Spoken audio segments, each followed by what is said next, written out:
but I want to get to my friend Gary DeMar. Glad to have you on the podcast, Gary.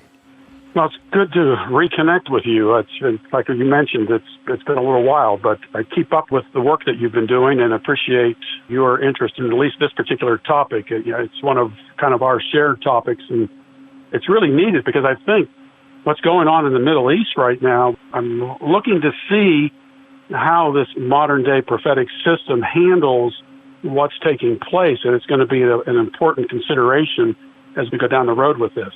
So this is not just a theory. It has tremendous geopolitical consequences. Oh, most definitely. And in fact, if you go back just before Hal Lindsey's late great Planet Earth came out in the 1970s during World War II and before, prophecy writers were looking at the similar scenario with the Jews being affected by end-time events that would lead to their near destruction. And I think there are a lot of Christians who hold to an end-time position that's very popular today, the dispensational premillennial system, really don't know what takes place after the so-called rapture of the church, where two-thirds of the Jews living in Israel are supposed to be, slaughtered. And this becomes a prophetic inevitability. And so something happens in the Middle East, and this was propagated during this particular time, during World War II.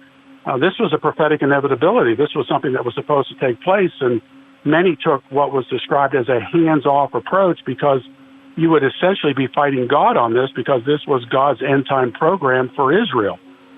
And so while it's very popular to talk about the rapture of the church, where the church will be taken off the earth prior to any of these things taking place, it has big consequences, I think, for the Middle East and other aspects of geopolitical issues.